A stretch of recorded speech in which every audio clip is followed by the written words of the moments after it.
It happened. Oh, it happened.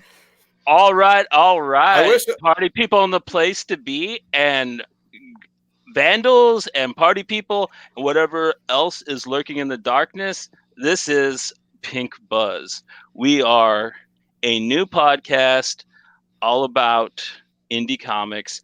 And I'm Johnny. You probably know that. I am the man from Graphic Vandalism. I have been MIA lately, but this is meant to be a grand return. And I have put together just the A team, the dream team of a live stream panel. And I'm going to kind of let them go around and introduce themselves. So, Joe, start us out, man. Who is your daddy and what does he do? My dad's dead and he doesn't do anything anymore. All right, we're off to a healthy start. Yeah. Yeah. My name's Joe Pocket, as you can see from the little title. I don't do much in life, man. I just work, pay my bills, read some comics, chat with these fools, and yeah, that's pretty much it, man. Taking it pretty easy. Nice. Blake. My name is Blake, and I don't know. You guys probably have heard me on a few shows because I've found out in the last year that I'm really good at quitting podcasts. But this one seems cool, so I'll be here for a day or two probably. I got a blog that I haven't quit yet. Yeah, we're either, already so hopefully... scheming how to get rid of you. Yeah, it's my time's dwindling. Not because I'm gonna die like Joe's dad or anything, just like people just don't like me. So I'll just talk about my insecurities and wait, what?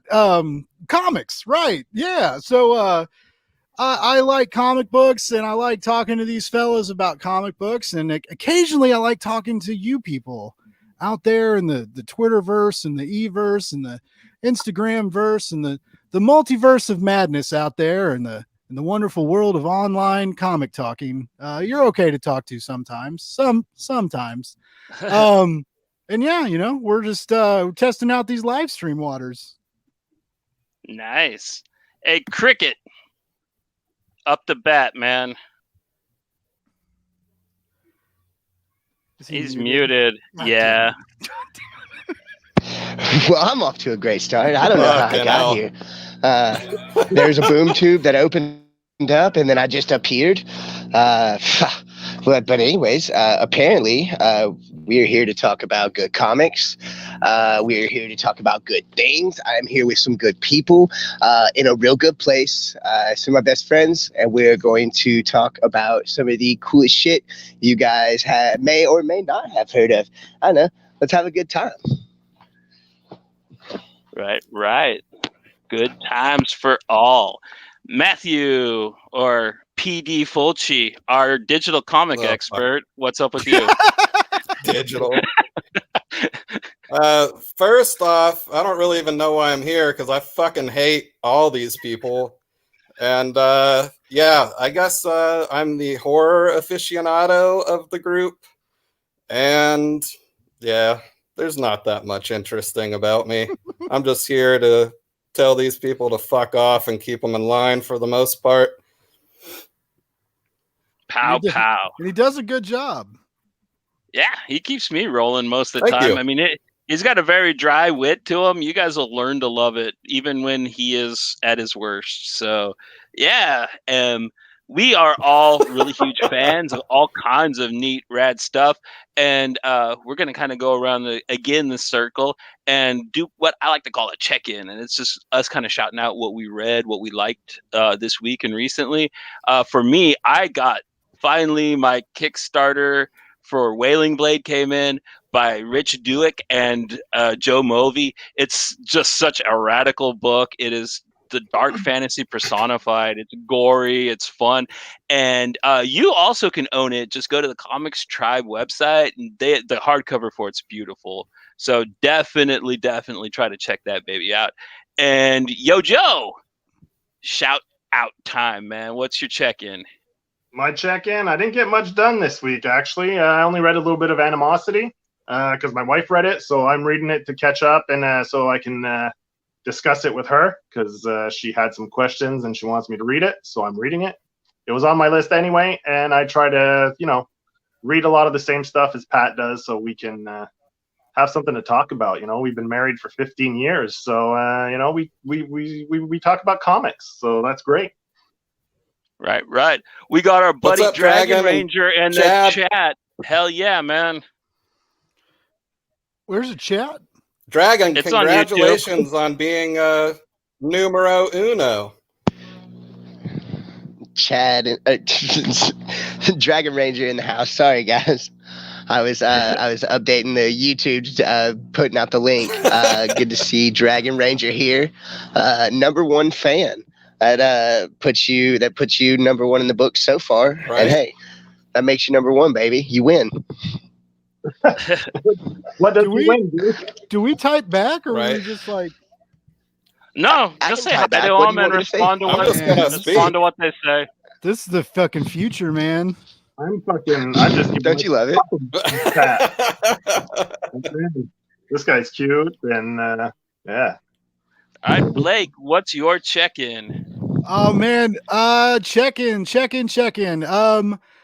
Recount 4 was well worth waiting for the delay. Or wait, was it 4 or 5? The new recount. It was really good. The first arc's over, so I guess they're going to be putting out a trade, and it sounds like it's going to keep going. But that was an excellent and very intense first arc for sure. Time Before Time was really good. Silver Coin was really good.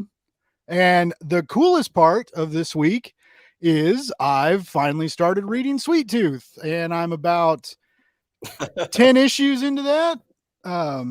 It's very good. It's very emotional. I love that Lemire. I love when Lemire tells the story and draws it. I like it when he gets it. Yeah, he tackles it from all agreed. angles. That's my favorite of work of his too, when he writes and draws it. Yeah, I mean, so yeah, the plan was I really want to get it read before the show premieres, so I can like either hate the show instantly, probably, so I can just be like, it wasn't like that in the book, like it was like so much better in the book, and they did it better. I just want to be able to do that. I like it. I like being able to hate things and talk down on them and being really cool. Like, but does it make you want to touch your penis? No, the antlers do. Makes me All wish. right. Like, that's the best answer you could have given. Yeah. Like I want someone to like jerk my head around while I jerk myself around. See how weird it gets. I like it. Does that happen? You guys have read Sweet Tooth, right? Does that happen? Does anybody like antler fuck him or like hop on?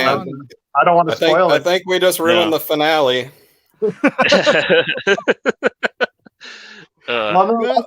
That's what Sweet Tooth Return.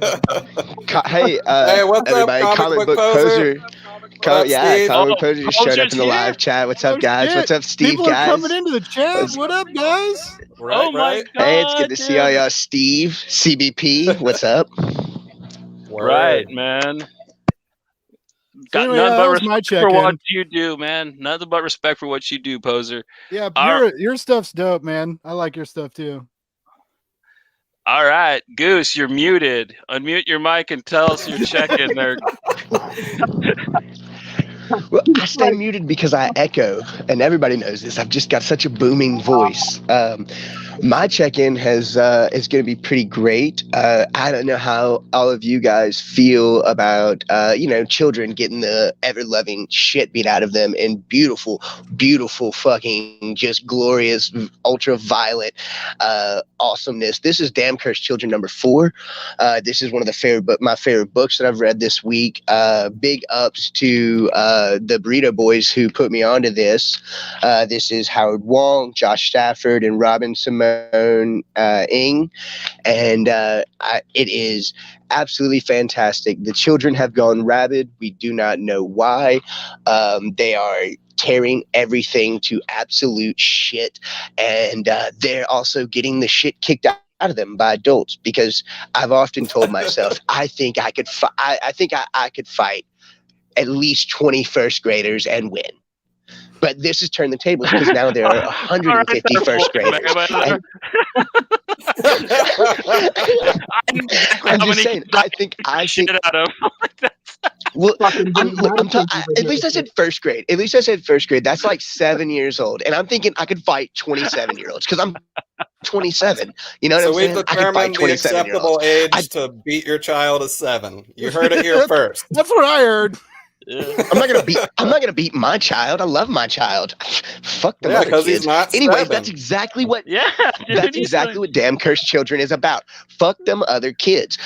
Sometimes you're gonna watch your kid go berserk and help eat your wife. You're gonna see that. You're gonna see within the first 4 pages of issue 1, 3 issues ago, you're gonna see a kid get kicked out of a fucking window, and it's incredible. Speaking of incredible, this is that is from Source Point. Speaking of incredible, we're going back to Source Point for another check-in of the week, and that is Cult of Dracula, issue number 2 from Source Point. Big shout out to Source Point. Those people are awesome. I read this Source also Point before rocks. What up, I Chase? read this. Poser what doesn't up? seem to agree with you that you can beat up kindergarten kids. Oh wait, I'll get back to that in a second. I'll come back to you, Poser. Give me just a sec. I'll come back to you. So, Cult of Dracula 2 has been awesome. That is Rich Davis and Henry Martinez. I'll get to my last one, then we can go on. This is an Image one. This is Brandon Graham, and Johnny is actually the one who put me onto them or him. And it's Rain Like Hammers. This is number 4. And it just continues with a stellar, just psychotic, surreal story that I think most people should be reading. If you enjoy Salvador Dali's art and maybe psychedelics, this is probably your book. Even if you don't enjoy those things, this is probably your book. It's just a super stellar book. Go to the next person so I can think of mean things to say to Poser, because I can definitely beat up 27-year-olds. We also got I'm our buddy so glad. comment. We also got our buddy I comment on comics in the chat too. It's really nice of him to join us. Yeah, man. Glad to have you here, Chase. Yeah. He just recently read Orphan, man. Matthew, I'm sorry to step on you, man. My bad. You're But... good, brother. You good. I'll deal with you later, son. I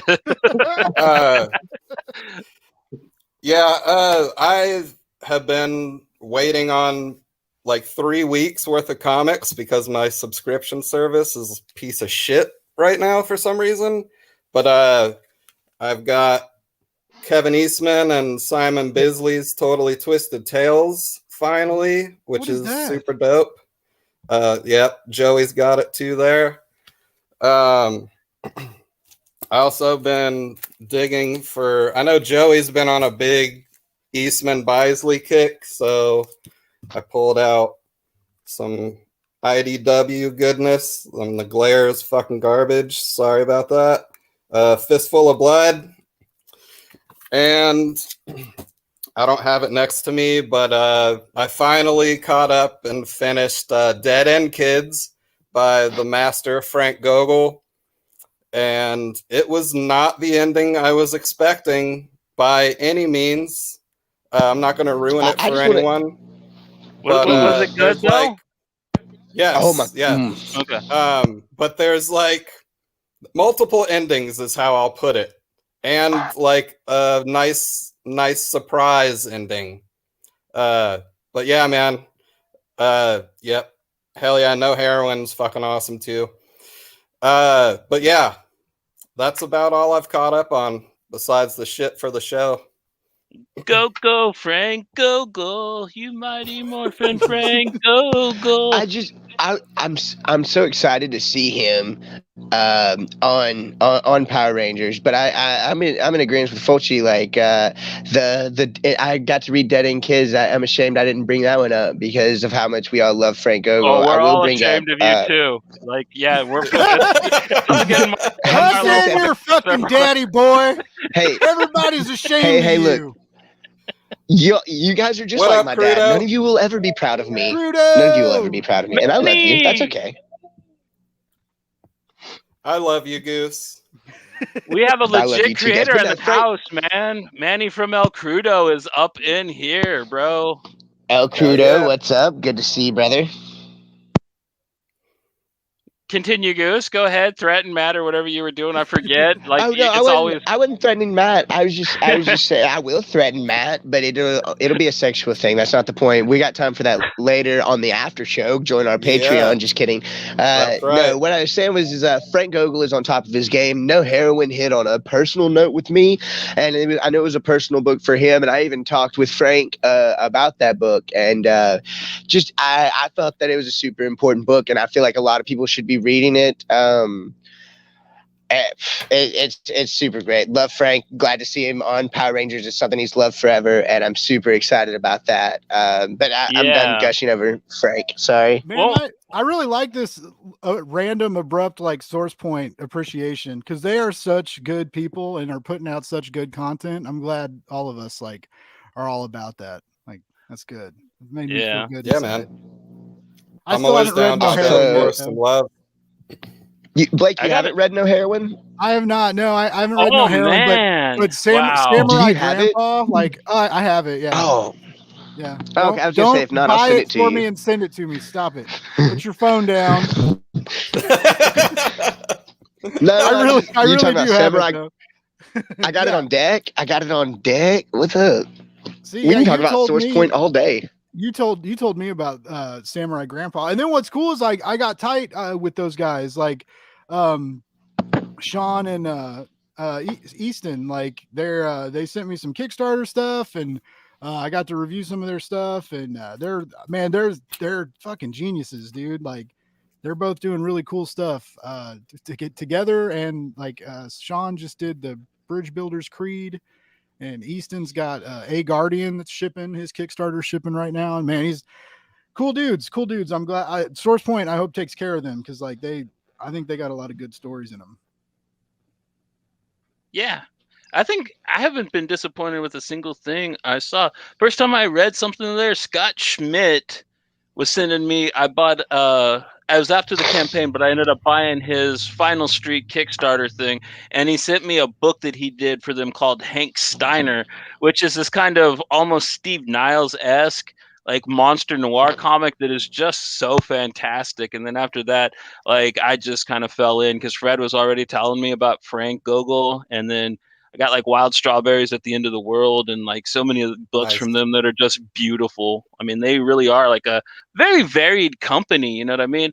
I think that they should actually be on like the same level of popularity as Scout because, in my opinion, their content's right on the same level with each other. I'd agree with that 100%. I just got I haven't got to read it yet though. They sent me Broken Gargoyles and oh my god, that is so good. And they sent me the new one too that's not out yet. So this is why I really like Source Point. So like my buddy told me like a long time ago, like when I wanted to like get into comic books and stuff, and he was like, you make it when like people start sending you shit, right? And so like I've been like doing this blog thing and reviewing comics, and my buddy's always like when I tell him, I'm like, oh man, like I got these advanced releases, and he's like, do they like send them to you? And I was like, no, it's like a digital copy, they send it to your email. And he's like, oh man, when you start getting shit, like that's when you're part of the business. Source Point like sent me a box of comics in a press kit, and I was like, I called him up, I was like, dude, look what I got. He was like, oh, you fucking made. I was like, I didn't make it, but like it was pretty cool. Like we had a laugh about it. But yeah, so Source Point like treats me like an actual fucking journalist, and that's just dope, and has introduced me to a bunch of really top tier creatives that I'm excited to get to know and excited to read more of their comics. Right. We love you, Blake. So we got a few picks that we're going to kind of discuss that we really liked recently on the docket. And Yo Goose, what are the 3 books we talking about tonight, man? Mr. Flashy, weird, random stuff in his corner. No, I was showing. Oh my god, I know what we're showing off first this evening. Fucking Joe. It's cricket, baby. Yeah. Now I'm muted and talking. I thought Goose was about to pull his dick out, guys. I was like, no! Episode 1 canceled. We talked about this. You guys don't in a Speedo on Fridays at home when you're relaxing? I'm not wearing my Speedo, Joe. I'm wearing my awesome fucking Slowpoke shirt. Nice. Big shout out to Nice. Steve Urea, who we all absolutely love, who is awesome. Speaking of that, what else am I wearing, Joe? I'm wearing this sick ass 2008 edition Paul Pope Donna Corinne DKNY jacket with the Paul Pope art on the inside. I'm comic the fuck out tonight. It's episode number 1. Let's fucking do this. You asked me to introduce the books we're introducing tonight. I only have a physical copy of Ultra Mega. That's one of the books we're talking about. We're also going to be talking about Jenny Zero. Blake's going to have these names pulled up to give you all the creators because I don't have them actively pulled up. We're also going to be talking about Orphan and the Five Beasts, which is sick as fuck. Word.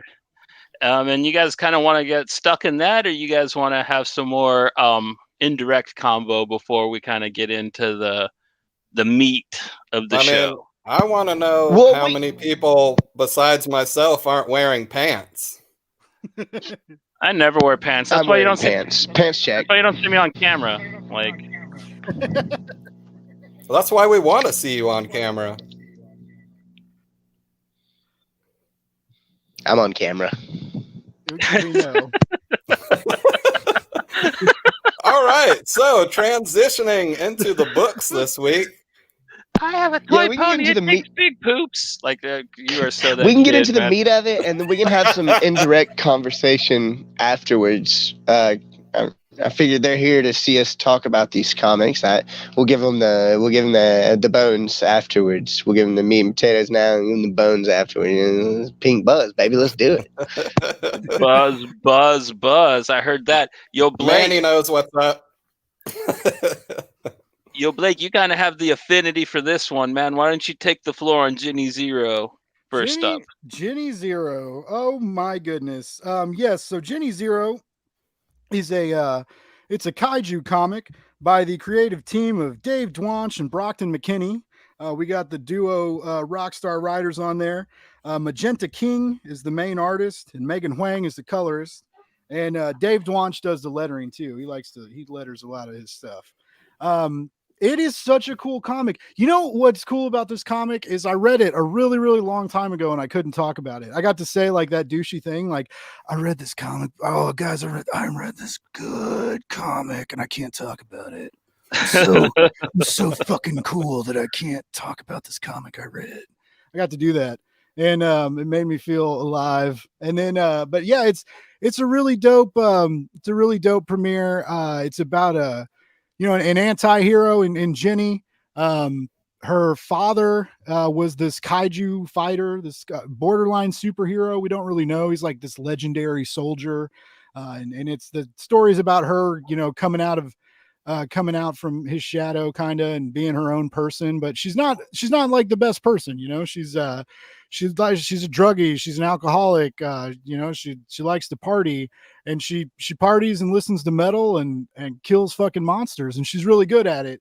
And then the end of the issue has a ginormous, very big, conclusion. And I think this issue it's going to do big things. And I really hope everybody buys it, because if it does well, they have plans. It almost sounds like they want to do this like with what Lemire did with Black Hammer. Nice. They've got an idea for this universe. They've got an idea for miniseries and spin-off characters and to build the lore and stuff from it. So they have all these really big ideas, and it kind of all depends on, how this sells. I think it's going to be 5 or 6 issues to start with, and then hopefully they get, greenlit for more. So yeah, that's what it's about. And the art is really cool. It's kind of experimental in a sense, I guess. It kind of reminds me of Ultra Mega, like when you're looking at pages from one to the other. It's not as dirty and bothersome as Ultra Mega, like, because and we'll talk about that later. But I don't know, it's the style and the color. It's on like an opposite spectrum of it, like Ultra. They're in the same realm, but like one's happy and one's like blood's in the streets killing babies and shit. And so Jenny Zero is just, it's fun and it's different. It's a new kind of hero. You want to get to know her. You want to get to watch her kill more shit. and I'm really excited to see where Dave and Brock take it. I'm with it, and I think it's cool. I'm really glad that it was a bummer when it released. It had a misprint, so they had to pull all the copies and re-release it. But it just came out on the 5th, and I think it got received really well. Got a lot of positive reviews, and yeah. Nice. You should definitely pull the trigger, Chase. Yeah, I would get it because it reminds me, I would say, kind of a David Cronenberg take on the character Painkiller Jane, because like the way she parties and the way she's kind of very nonchalant about not giving too many craps about anything. It's very Painkiller Jane-esque, but then you get this whole kind of like body horror angle to it, which is great. And I love that her little thing is called Tetsuo, which, as a fan of body horror, I love the Shinya Tsukamoto movies, Tetsuo, Iron Man, Body Hammer, and Bullet Man. So it was kind of nice to see that referenced in a really fun comic. What'd you think, Joe? I freaking love this book, man. From start to finish, it was great. The main character, I love that she's a mess. She's a party animal, as the title would suggest, party monster. It's great, and she's off the hook. She's reckless in her life, and as well as how she handles her business. And this book had one great turn page where they deliver a joke, and the punchline is on right at the beginning of the next turn page. And I think I laughed out loud for a good solid 15 minutes after I read that page, and I was like, oh fuck, this is gold. This fucking comic is fucking gold. And I can't wait for issue 2. It can't come soon enough. Loved it. Right. And about the whole thing about it getting recalled over a misprint, that seems so extreme for something Dark Horse would do. How much you guys want to bet they kind of were hoping to get some of that flipper buzz out of it? You know what I mean? Try to build some kind of. Who knows, man? Yeah, maybe. I don't know, because you don't get you don't really get that much, because I got Dead Rabbit when it first dropped, issues 1 and 2, and they got recalled, and there's like it came back out as Dead Eyes from Image. And still, issues 1 and 2, even though they got recalled, and they went up at first right after they got recalled. After about a month, they went down to like maybe $8 a piece. Some of the variants are a little bit higher, but I don't think it was that at all. It could have been a misprint or something like maybe fucked up. Does anybody have any of the original print to figure out what the fuck up was? What is the mess up? It's like 2 pages from issue 2 that just aren't supposed to be in there. Okay, well, that's a good reason to recall. What's crazy is I never noticed. No, it's not a spoiler. I thought it was a weird flashback. So honestly, like, it was in the review copy I got. Like, it's like everybody read this and never noticed it before they printed it, apparently. And like when I read it, in the house. Zod's in the what house. Up, Zod? What's up, Zod? Yeah, man, Zod Ryder, the man whose show I co-host on Tuesday nights, he dropped by to give me a nice, good housewarming. That's awful nice of him. Shameless plug. Thank you, brother. Thank you. That's how we do it. But yeah, I didn't really. It's hard to notice. It just kind of feels different. But the rest of the issue is so good, you don't like see it or care really, I guess. Yeah, I remember reading the PDF, and I was just like, I didn't see anything that was misprinted. I didn't see anything. It was like X-Men Gold #1. Like, those are like the books I think of that are recalled, and they're like for pretty good reasons. So I went through the PDF, and I was like looking, and I'm like, what?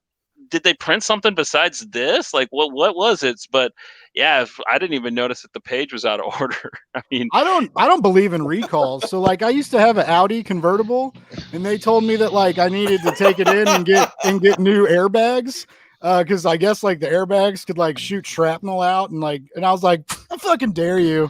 I dare you to shoot shrapnel at me, you fucking airbag. I never took that motherfucker in, man. Could have had a Claymore mine. Not good. I was like, I want it to hurt me. I was like, give me that Audi bad airbag money. I get off on pain. You don't want that. You don't want that. Well, because that's the thing. Because after they, it's your turn, dude, man. let's talk Get in about on that comic. Jenny Zero. Oh, yeah, buddy. I I'll tell you about Jenny Zero. It is really funny that you mentioned Tetsuo in the film aspects, because when I saw Tetsuo, I immediately thought Akira, and that's Well, that's kind of what popped yeah, into. that was definitely in there as well. Like, and that, I guess, because that, I don't really think of that as body horror, but you're right. That could have been what he was homaging as well. Well, not so much body horror, but there is definitely a heavy Japanese influence on the series, down to the characters' names themselves. And so when I saw Tetsuya, although the body horror aspect, like you said, could very well be accurate, when I saw Tetsuya, I thought of it in the manga sense of it coming from Akira. And furthermore, I'll say this: the twist at the end, I won't say what the twist is, because we're not going to spoil anything, but I'll tell you what, when I got to the final pages, I went, oh, holy fucking shit. And I really, really enjoyed it. Like, the whole time I was kind of like bouncing up and down and like jumping all over the place, pacing like I was on an important phone call. And the book kept me well entranced. The art was absolutely incredible. It wasn't a book that I initially put on my pull list, but I had heard Joe rant and rave about it, and then I heard a couple of different people rant and rave about it. It might not have been Joe. I have the memory of a goldfish or a Labrador Retriever. I don't know which one, but not the point. Book is great. You should be reading it. Go with the Labrador Retriever, just because of your personality. You kind of do remind Squirrel. me of one now that you mention it. Yeah, He does like to hump legs. It's true. In church stairwells, in vans, getting joke books out in the field. Church stairwells. You got, yeah, listeners, you don't know what happens in a church stairwell in Texas, baby. Yeah, You don't know. The lore of this manga goes very deep. There's a lot of backstory that we will get into, but like, I'm more into like starting the adventure, showing you like the road ahead before we'll do the backstory. We'll get there. But yeah, we'll get to it. And my buddy Fake De Niro, Matt, whose last name I'm not going to butcher, but yeah, dude, it's great to see you here. He is one of my longest fans and subscribers. He's always commented on my videos, so it's great to see him here on this live stream. And Matthew, Matt? Yes. What is your take on Yiniyiro? I mean, everybody summed it up pretty well for the most part. I guess the only thing that I'd like to add is I'll agree with Blake. I definitely, while I was flipping the pages, like, was kind of paralleling the art of Ultra Mega a little bit, which isn't a bad thing by any means, but it was definitely noticeable in that way. And the little, like, her little suit dude, what was it, Nemo or Nico? Yeah. Like, Nemo. For some reason, that was like the most intriguing part for me. Like, I want to know more about that little fucking alien thing. Yeah, the end was pretty dope. Yeah, I look forward to the next issue and recommend anyone wanting to check it out or kind of on the fence to definitely do so. I really hope what Blake was saying about this wanting this maybe being its own like little spin-off thing, kind of like a Black Hammer verse or like a BPRD verse. I really hope that that's true, because Dark Horse needs all the help they can get, because they keep losing IPs to Marvel.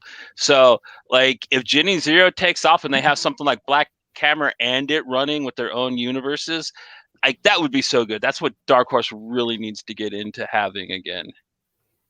What's up, Sean? What's up to Sean in the chat? Also, speaking of the chat, Zodrider mentioned something about Akira from the parallels that I mentioned with that, when he said, I remember when the first prints of Akira were recalled back in the day, some of the manga was on the wrong pages. Just a neat little thing to add in, since Jenny Zero was also recalled for having page 2 on the wrong pages. So, Legends of the Dark Knight in the house. One of them. Thank you for the congratulations, man. Appreciate it. Legends of the Dark Knight. It's the Dork Knight. Dark Knight. Get it right, Johnny. Fuck. I'm dyslexic. You're making fun of a handicapped person. You're canceled. Get off the stream. That's it. It was fun, guys. son. Oh. Gosh. But Yeah. yeah, before you leave, can you introduce us to the next book, Orphan and the Five Beasts, Mr. Matthew? Yes.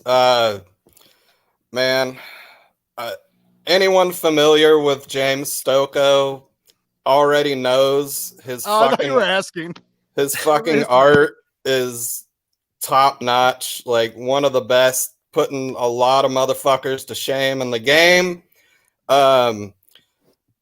Issue number 1 was the art's beautiful and the story was kind of your standard like your favorite old kung fu movie mixed with like a nice spaghetti western kind of style. But issue 2 is when the shit starts fucking popping, man. It starts to sprinkle in some like Evil Dead influences is what I got from it, like big time. Some just wacky, over the fucking top gore shit that is right up my alley. Man, I've got to say, Orphan and the Five Beasts issue number 2 is hands down my favorite single issue of the year so far. And yeah, I mean, I know all these guys have a lot to elaborate on this book, so I'm going to give them their shot without saying too much. But man, if you're not fucking reading that book, you're missing out so bad, dude. So fucking bad. I remember when I finally cracked it open, because you and Joe kept telling me, and I was like, I'm a trade reader, so I was trade waiting for it. But when we decided to do it for this show, when I went and got the first 2 issues, I brought them home and I cracked it. In the first page, there's this glorious callback to Orkstein. Yeah. Like the character that's running at the beginning looks just like One Eye. I don't mean to cut you off, Johnny. Big shout out to my coworker Scotty Davis in the live chat now. He says that we are doing groovy. Also, big ups to CPB for telling us for the first episode we're crushing it. Now, don't get big heads like I did. What up, Scotty? What up, Scotty? What's up, Scotty? Thank you, gentlemen. We appreciate you. Yeah, man. Thanks so much, guys. Because if it wasn't for Orkstein, I probably wouldn't know James Stokoe. That was my first experience with him. Like I was really falling down the image rabbit hole at the time, and that book started running. And since then, like I went back, I got Wonton Soup, I got all his jams, and he is an incredible talent, and he is always evolving. But this book here, it has his most gorgeous art ever, which is saying something because I've never seen a panel from the man that I thought wasn't glorious. But this whole thing is just beautiful. I like that it calls in some Eastern mysticism, but it still has his own weird fantasy elements that he likes to make up. Plus the character names. You can't go wrong with having a giant, like Fist of the North Star type villain called Thunder Thighs. I mean, like that writes itself. That is just glorious. Joe, take it away, man. Get on this goodness. Yeah. This book, this motherfucking book, my friend. Oh my God. Where do you begin? Like, okay, go pick up issue 1, read that shit to get to issue motherfucking 2. That's where it's like at. Matt said, issue 2 fucking just I'm almost speechless, man. It's just insane. It's fucking so good. So good. Like you said, that Evil Dead vibe, like some old school Sam Raimi shit. Like if Sam Raimi did old school Sam Raimi did a kung fu movie, it'd be issue 2 of Orphan and the Five Beasts. It's so fucking good. It's got that B movie vibe in a comic. Oh, you got to pick it up. This book, if you told me it was $20, I'd pay $20 for it to have a second copy. It's so good. I'd pay a fucking $100 for this book. That's how good it is. You guys got to go pick this book up. Are we allowed to do spoilers? Yeah, go ahead. As long as dude, it's the second issue. We don't really know anything about the book, anyways. No, I don't want to spoil it because the second book's so good. But it's so hard not to talk about it. Oh, I can talk now. It's 2 weeks old, isn't it? Talk about it. It's 2 weeks talk old. about it, man. No, I don't want to. It's too, no. Don't do it. Like Matt says, Don't he do likes it. to go First in episode, don't cause a blind spoiler. because it makes it so much better. And I agree. Like I want to let the people who haven't read it to go in blind because it just hits you like a ton of brick in this book. It's so good, so good. Issue 2 is so good that just talking about it made Joe cum his pants. Like, I don't know, I kind of lost count, but like at least 7 or 8 times. So There's a few, yeah. I mean, There's if a that's few. not a selling point in itself, I don't know what the fuck is. Yeah, and like this is him at his best. Like the first book I ever read from James Stokoe was Aliens: Dead Orbit, and right from the get go, that book, man, I was in love. And issue 2 is just as good, if not better, than the work he did in that. Like, oh, it's amazing. Like, if you guys read Dead Orbit and you love that, then oh man, because the gore that he does in issue 2 of this book puts Dead Orbit to shame. Hands down.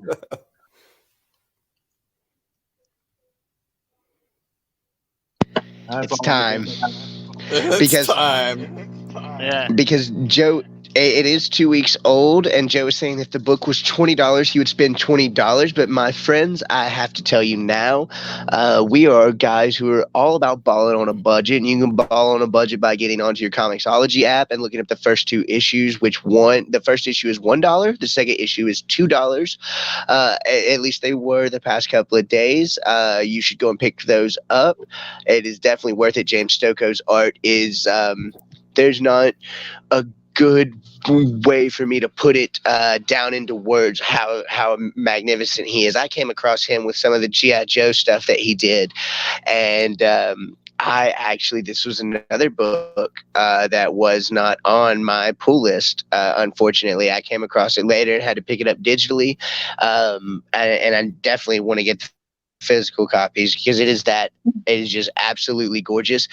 There's a character named fucking Thunder Thighs, and he is basically Zangief. Hello, I'm Zangief, I'm bad guy. He's got the Zangief legs, but he fucking the Chun-Li power, and it's fucking incredible. The art, the gore. I like that y'all brought up Evil Dead. Oh, dude, yes. It's some of my favorite shit. Like, give me brutality. Like, we were all people who grew up on Mortal Kombat, and I don't need no like PG-13 bullshit. I need some like straight up Mortal Kombat 2 getting banned and making ratings for games type violence in my comics because I can't lash out like that in the real world. So I need you to show me super violence. I need you to show me a man crushing horses with his fucking thighs all day long. And that's not sexual, but it can be. Thunder Thighs, take me home and seduce me, baby. If he could. I think if anyone wants to pick this book up, I think they should be able to find it because it's flying under the radar a little bit, I find. I don't see too many people talking about it on Twitter. So if you have a good comic shop that carries a lot of indies, man, I think you should probably still be able to find this book, probably. They'll probably put out a really nice hardcover for it once it's all done. Dark Horse usually does that with James's work. So, like, if you collect those, this will definitely be a nice addition for you. It's just been picking up a little heat recently, I find, on social media. I've been seeing people talking about it a little more just recently, but up till now, there hasn't been too many people talking about it. Which is weird because everybody was blowing them up really big when Godzilla was about to come out. Everybody was posting about Half Century War, which is a great book, but it's like, nobody really paid attention when his new thing came out. It's a little weird, but that's what we're here for, man. We're here to let you know that James Stokoe rocks, and he's got probably his best book ever out right now. Blakester, yes. How do you feel about it, man? What's up on the 5 Beasts and you? I didn't really like it. Get the fuck out. I'm fucking around. Fucking guy, man. Fuck. Yeah, it was. So I liked the first issue, but I'll agree with everybody. The first issue was great, no lulls, but it was the first issue was mainly like a visual, like he's kind of getting you ready for stuff, which is funny because the first issue was very beautiful. We didn't have a lot of the gore and stuff yet, that we didn't know we were really going to get with the second issue. Man, that second issue hits, man, and it hits you right across the face. And it literally, I'm reading it And every time I came across Thunder Thighs, like aloud by myself in my room, I was like, Thunder Thighs. Like I did that every fucking time. Like I saw the words in a bubble, Thunder Thighs, and like I was just fucking into it, man. And this idea of like a boss battle, like multiple boss battles in a mini series, like dude, yes. And he is on another level. I very much enjoyed Godzilla Half Century War. Dead Orbit was fucking dope. I love xenomorphs and aliens and shit.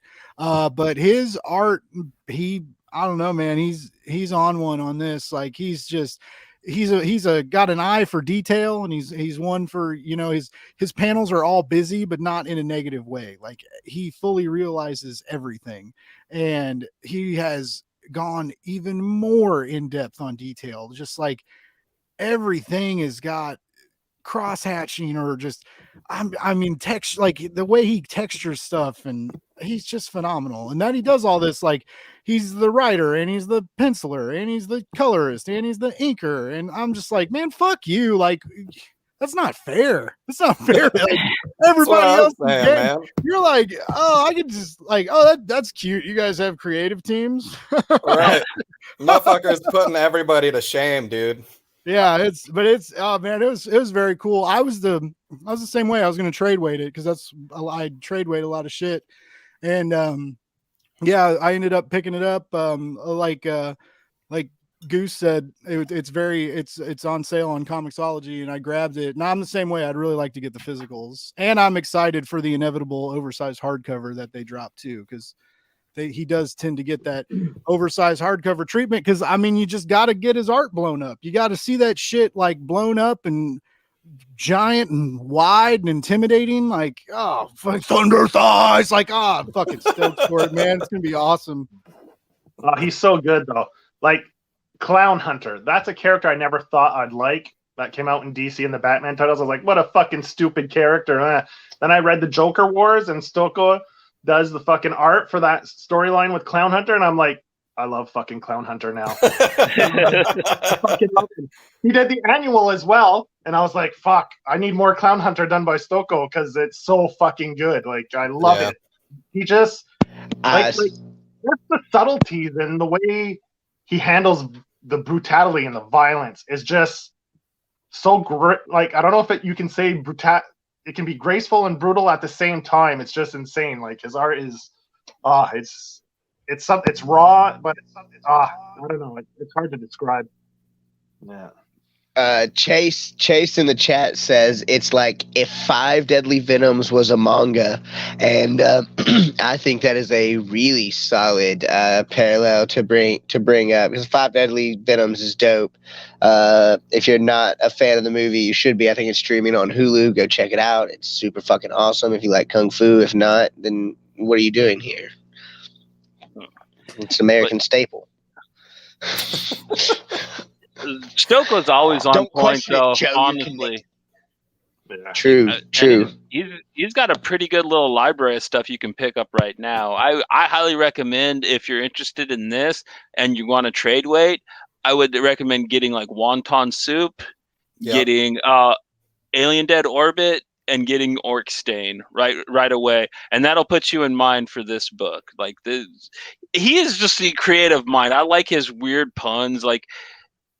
The whole little crew he rolls with, like Brandon Graham and Farrell Dalrymple, and just like the weird kind of surrealist indie guys that I don't know what else to call them, that do like all the books themselves. Like they just impress the hell out of me. So I would say that Lemire falls into that category, but he works a little too much and does but when he writes and draws his own books, he's on the same level as Stocco, in my opinion.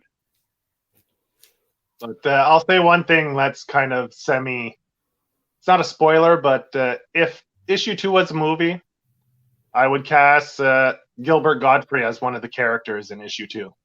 That's all I'll say about issue 2.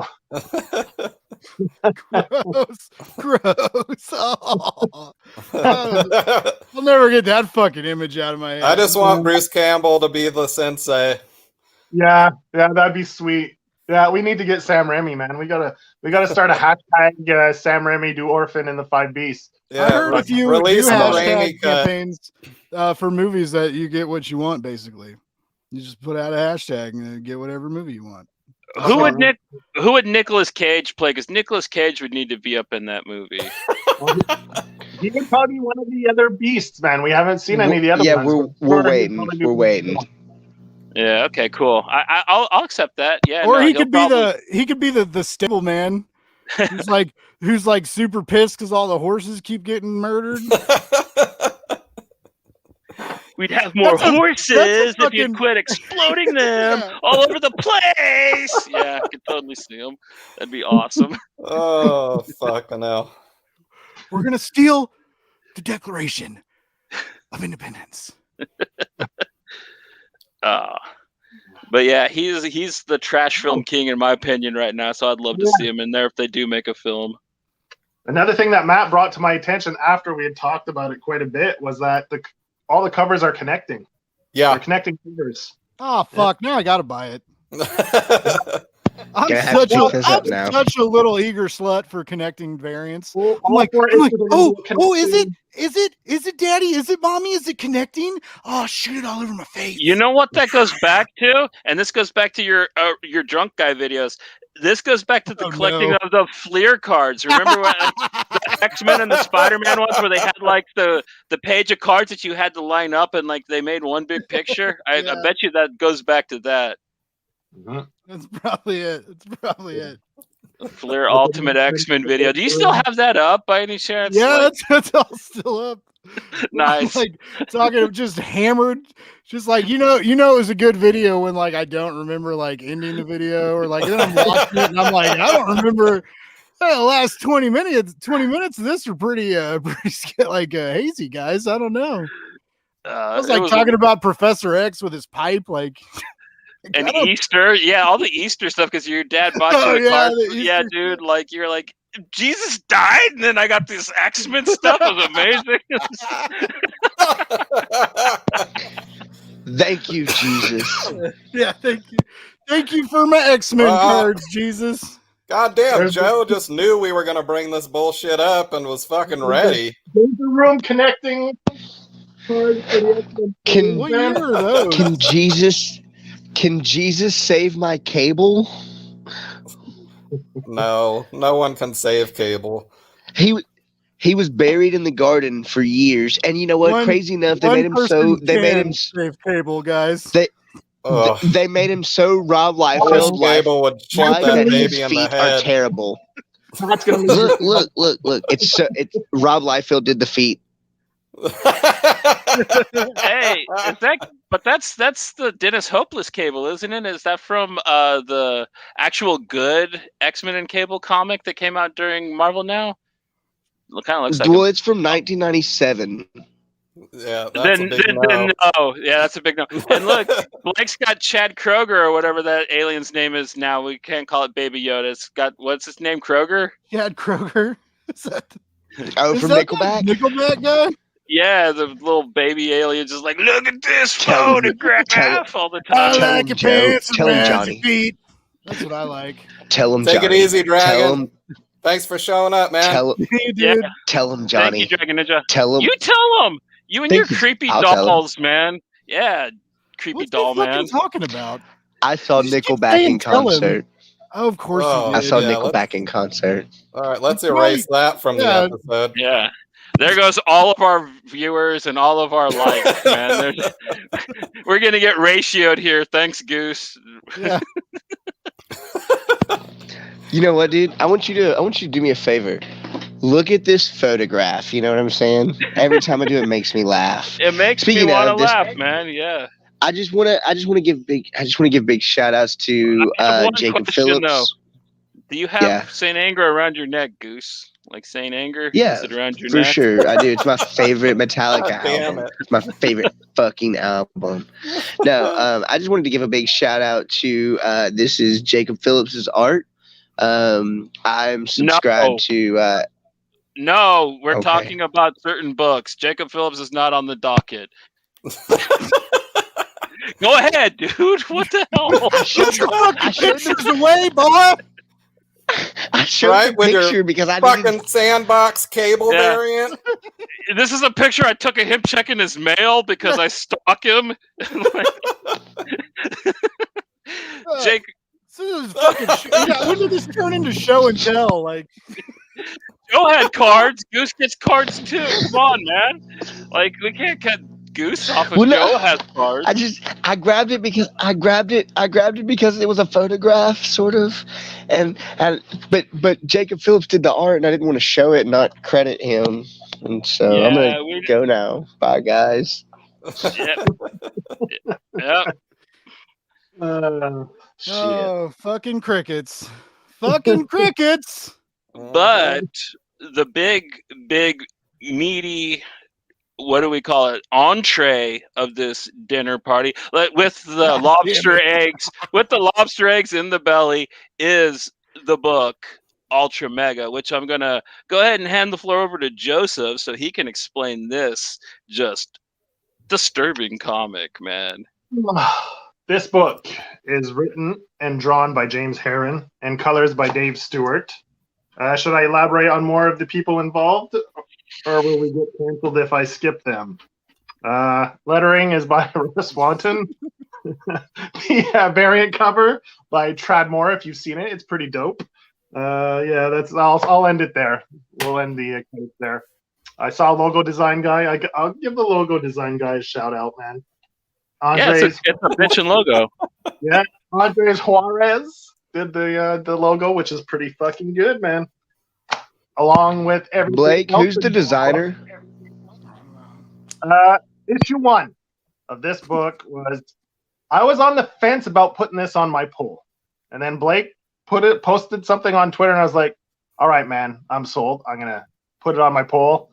This book went to the shop, picked it up, read it, and fucking, man, this first issue number 1, just oof.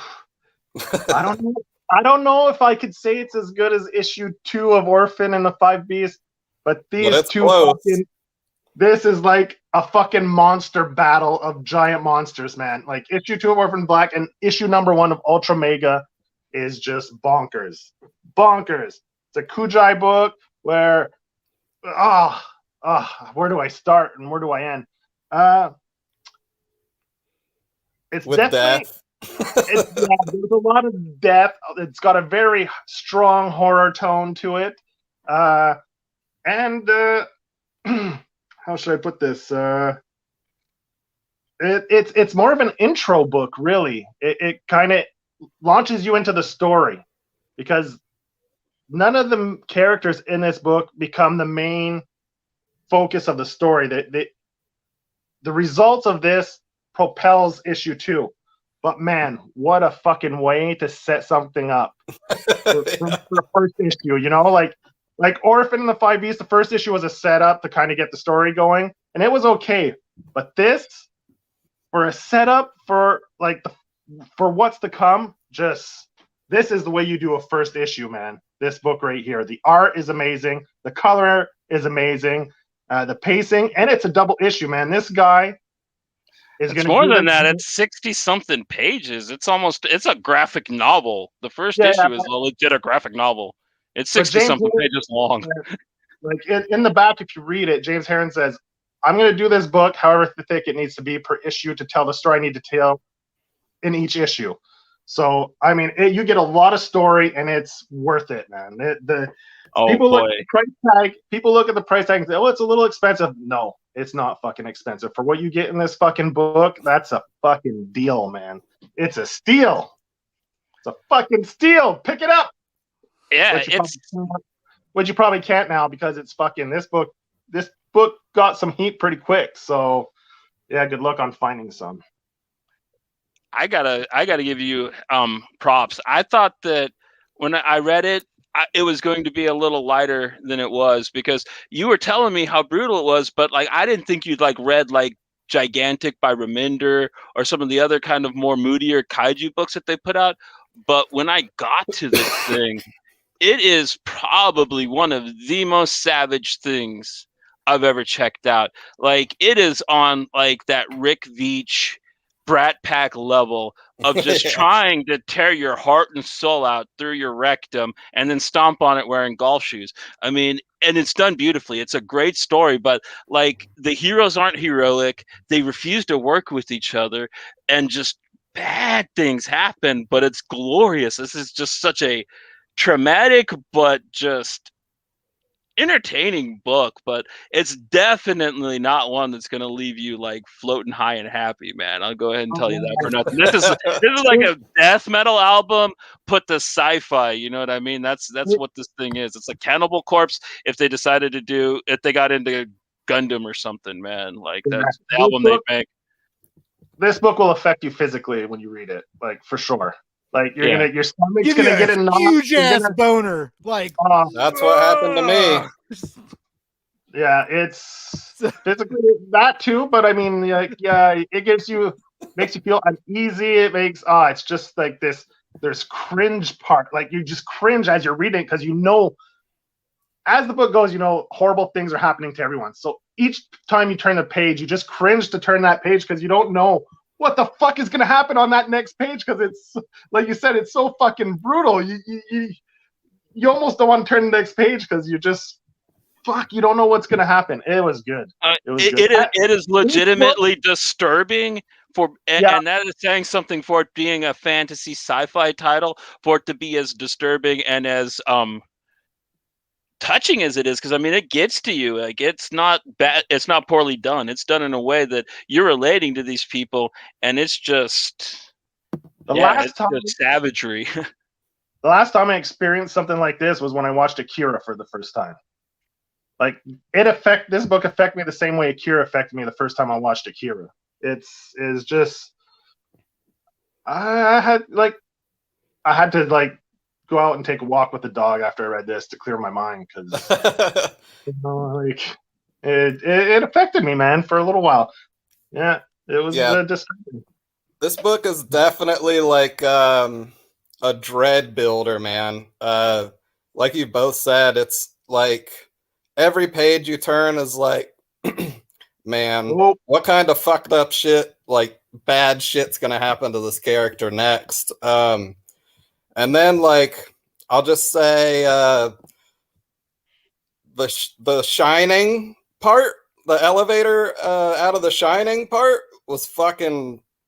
Could we address Poser's comment here? I'll let Matt finish, but yeah, we sure did. Sure did. Sorry, Matt. Sorry. Yeah, no, you guys are fine, man. Yeah, go ahead and jump on this question, because you guys know a lot more about this topic than I do. I bet I'd say Joe, and he's got the most knowledge on this one. Well, Blake does as well. Yeah. You remember I don't want to use any names. I don't know if CB remembers. I think I know exactly who Poser is talking about. There's a woman journalist, comic journalist, that wrote up a whole fucking article just bashing this book. And I don't want to start fights here, but it was everything she pointed out, like fridging. There was no fucking fridging in this book. I mean, fridging, isn't the definition of fridging when you kill off the main character's girlfriend or wife so he has extra motivation to propel the story forward? The main character dies before she does in this. He's dead before she even dies. So there's no fridging there. Like, and no, I think it might be the girl that he saved in his hand, and then he tossed her down and she died, and then he had the weird nightmare of her talking to him.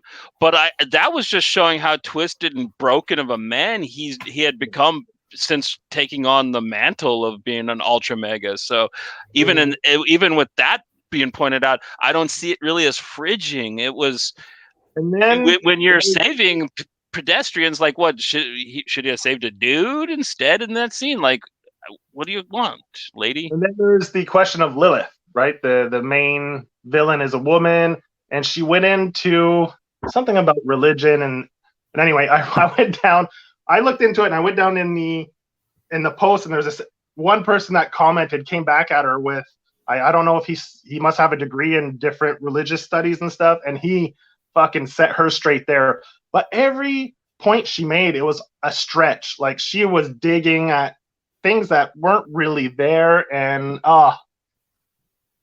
what? Wrote a long post.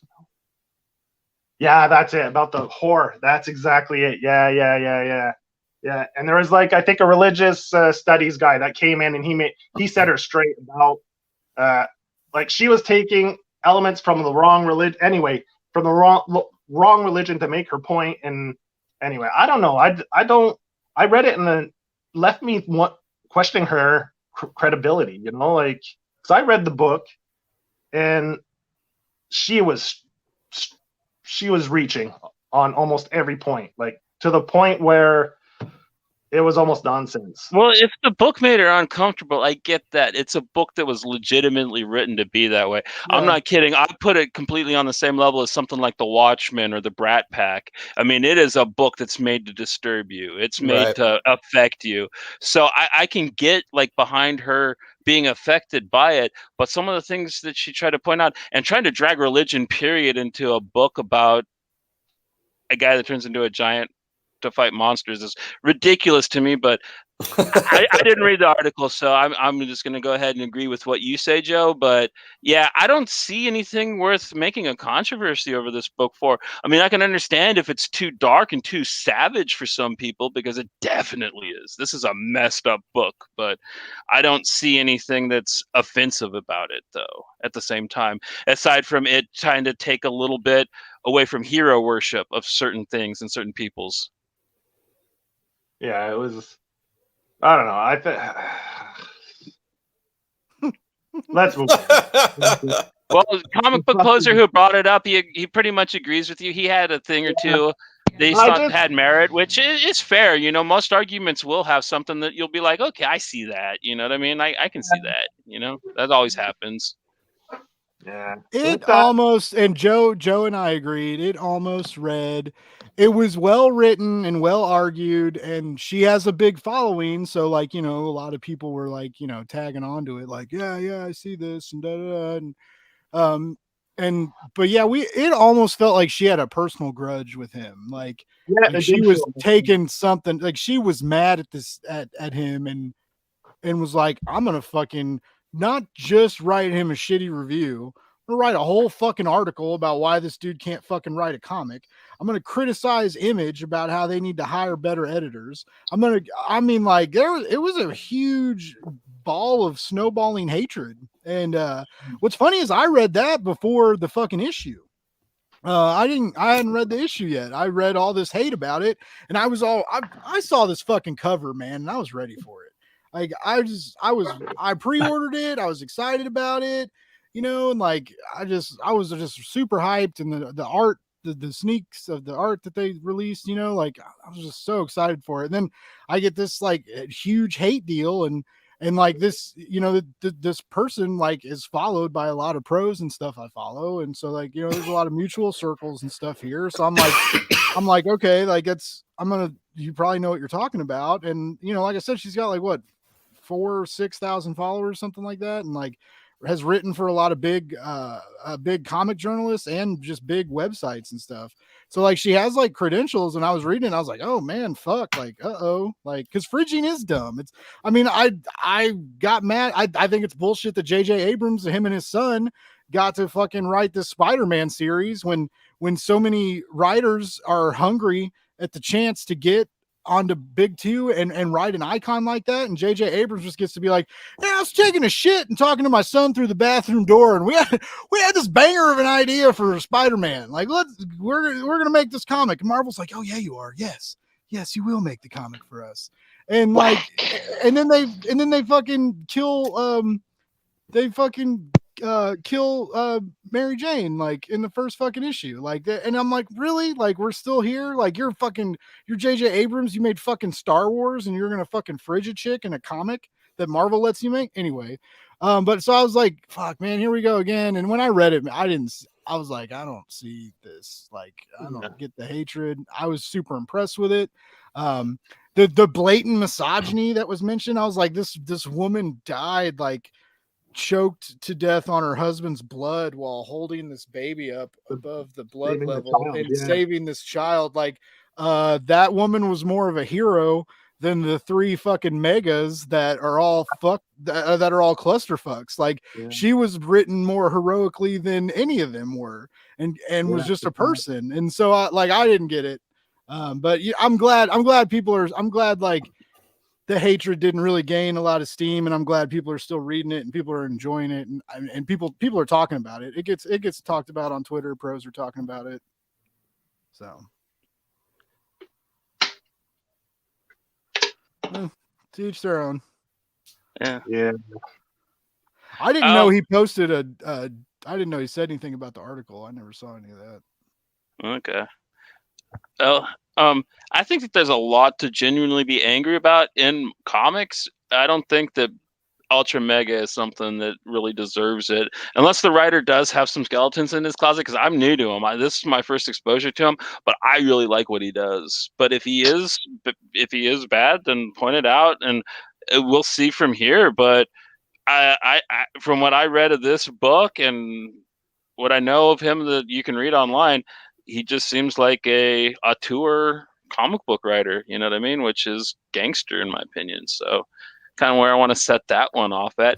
Goose, do you have anything you want to? All right.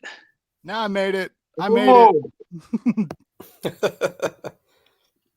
Goose, you got some stuff you want to get off your chest about Ultra Mega, brother. Well, man, I kind of sit in the same boat with y'all on where I didn't see much controversy with it, but I feel like I need to give it another read. I feel like I was really tired when I read it the first time, and it wasn't that I wasn't impressed with it. I was really impressed with the art, but thinking back on it now, I can't honestly remember a single thing about the story, and I don't think that's a negative thing to say about the book so much as it is to say, like, I've got a pretty hectic work schedule, and I think when I read it the first time, I may have been super tired. I'm going to go back and reread it before I read the second one, especially because of the way y'all have been talking it up and how great it is. I remember the art, like I said, being just super incredible. The second issue is so great because it goes into street level. Like it's almost all normal size fighting, which I thought was a great change up of the first issue, which is all kind of just giant fights. Yeah, so. Read it now. Yeah. We'll wait. Yeah. Okay. Just read it right now. Okay. Well, I've got the second one right here. I can do that. Okay. We could do like a live reading. We can all pick a character and do a voice. No, I'll do them all. That would be fucking awful. First, nothing. Then, everything. No, we're not gonna do that. We'll get sued or something. I think. I don't know. We're already demonetized. Blake said "fuck" too many times. He's a fucking idiot. But I love you. It's all right. You got all you Al Pacinos are racking up them F-bombs. It's all good, man. I knew it was gonna happen when I picked the cast. You know what I mean? We can't all be church minds like the Goose. I was going to say, we can invite my aunt on who thinks that Saga is too sexual, but is a big fan of Cullen Bunn. Big shout out to Cullen Bunn and his voracious fucking books that he puts out. I don't know if that's the right word. Oh, dude, like she likes Cullen Bunn. Have her read Regression. Like that's a pretty sexual book by him. See if she likes that. That would be pretty. Yeah, see what she thinks about Regression. She's gonna love it. I'm gonna have it's my favorite book of his. Have her check out Regression. Well, I'm giving her the deluxe edition of Sandman Book 1 as soon as I see her, which might be this weekend. Joe put on pants. Congratulations. But no, we'll get my Sandman wasn't written by Cullen Bunn, right? Yeah, Sandman was not written by Cullen Bunn. She's a huge Neil Gaiman fan. She's a huge Neil Gaiman fan. Fuck you guys. You know what, dude? Crickets. Gaiman has a beautiful perm. Yeah. You obviously didn't get the memo of no pants either. They never wear pants in Quebec. You really want to take these pants off? It's like in Japan how they take off shoes when they get in the house. In Quebec, you take off pants when you get in the house. You just walk around in your undies. Like that's how they roll. With a banana hammock, man. That's a banana hammock. Oh my god, I love you guys. The Canadian bacon slinger over there. Oh, put that on a breakfast sandwich. I'd eat it. We've been getting some really killer adaptations lately, though, man. Like the streaming sites are killing it. I recently got to check out that Invincible show, and I'm not gonna lie, I've never really been a fan of the comic, but that show's happening, man. That cartoon is drawn so clean. And Goose, quit breathing like a goddamn pervert while I'm trying to talk about cartoons. It's very uncomfortable. But Because yeah. we're removing pants. Of course, it's gonna get some reactions. Yeah, you're gonna get us canceled, dude. Come on, hashtag Goose. God damn. Did he just pull his dick out? He No, better not have. he's showing his cricket tattoo. Whew. God, I keep Goose. thinking he's gonna do it. Eat the turnip, all right? Just Turnip. eat the turnip. But yeah, man, like, have you guys checked out any of these adaptations? Because like I was saying, man, Invincible is just, it's drawn so clean. It's really neat to see an American cartoon drawn that wonderfully, and like how the action just flows. Because usually American cartoons are really blocky and move jerky, but this thing is just clean. Have you guys got to check that baby out? Not yet. No, Yeah. I want to. It's all ready too. I haven't watched a single second. Yeah, same. But I saw the first episode and it was dope. so were we done talking about Ultra Mega? Because there was one other thing I want to talk about the art on it that I forgot to mention. Oh yeah, we were talking about Ultra Mega. Okay, because the art, I don't know if you noticed, but in the pages, it's all like it's got that '90s vibe to it, like the coloring, the graininess. It's got the spot coloring, the half tones, it has a very '90s kind of coloring to it. It isn't clean, like you could see it. I love that touch to it. It gives it a much more gritty feel to it that really complements the story. It's really well done. Really well done. Like, it's a great choice from a design standpoint to go with that. And who is the designer on that, Joe?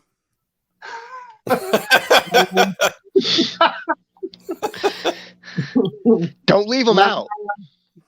Well, I know Andres Juarez did the logo and design, it said. So I'm assuming it's him that did the design on it as well. I don't know. Better be sure. I don't know if you guys can see it. I've got the third issue.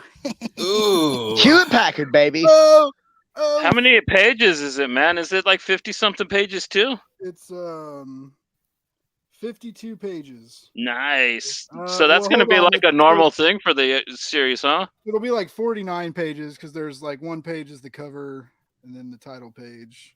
That trade's going to be giant, guys, It's when gonna be that a big baby trade. hits.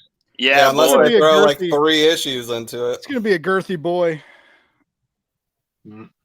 Oh yeah, but no, the art direction on this book is just through the roof. Like, Oh yeah, dude. It's very visceral too. Like the action is very clear, very defined. You know exactly what body part just came off that person, whether it's human or not. You know what I mean? It is a very clear, very really easy to understand, which, you know, you can't really say too often about some other kaiju books, because I mean, I love Kaiju Max by Xander Cannon, but like his art's so weird and wild that like sometimes it's hard to tell what's what. Not in this book, man. Like, guy really gets down to detail with his just savage brutality, you know.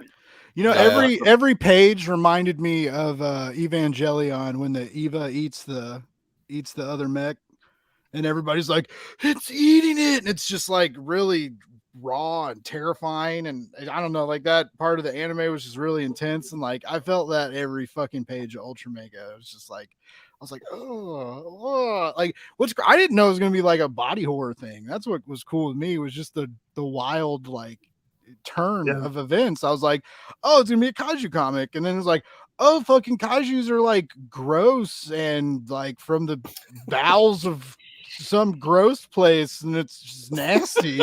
This is fucking like just visceral gothic, like just body goop everywhere.